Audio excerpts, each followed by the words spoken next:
Hello viewers, welcome to bit kitchen. இன்றைக்கி என்ன ரெசிபின்னு பார்த்தீங்கன்னா ஒரு ஸ்நாக்ஸ் ஐட்டம் தான்.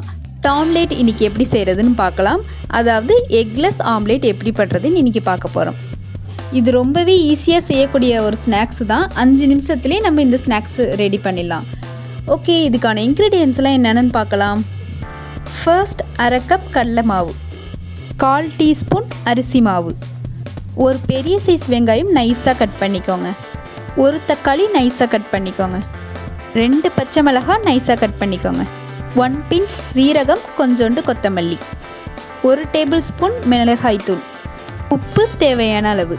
Okay, இன்க்ரீடியன்ஸ்லாம் over. டாம்லேட் எப்படி செய்கிறதுன்னு பார்க்கறதுக்கு முன்னாடி நம்ம சேனலை சப்ஸ்கிரைப் பண்ணுங்கள், பக்கத்தில் இருக்கிற பெல் பட்டனையும் ப்ரெஸ் பண்ணிவிடுங்க. வாங்க வீடியோக்குள்ளே போகலாம்.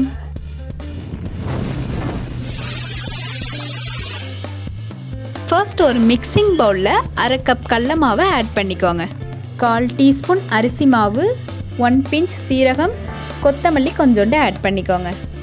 நெக்ஸ்ட்டு கட் பண்ணி வச்ச வெங்காயம், தக்காளி, பச்சை மிளகாய் ஆட் பண்ணிக்கோங்க.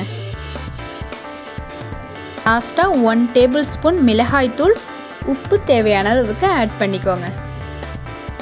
அப்புறம் கொஞ்சம் தண்ணி ஊற்றி அது தண்ணியாகவே மிக்ஸ் பண்ணி வச்சுக்கோங்க.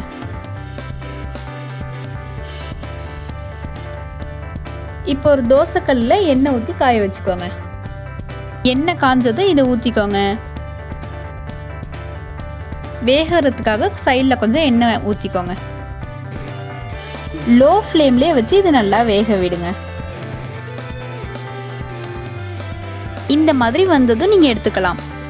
அவ்வளோதான், நம்மளோட ஸ்நாக்ஸ் ஐட்டம் டாம்லேட் ரெடி. ஓகே, இந்த 5 மினிட்ஸில் செய்யக்கூடிய ஸ்நாக்ஸை உங்கள் வீட்லேயும் ட்ரை பண்ணி பார்த்துட்டு பிடிச்சிருந்துச்சுன்னா லைக் பண்ணுங்கள், ஷேர் பண்ணுங்கள், சப்ஸ்கிரைப் பண்ணுங்கள், பக்கத்தில் இருக்கிற பெல் பட்டனையும் ப்ரெஸ் பண்ணுங்கள். ஓகே, பாய்.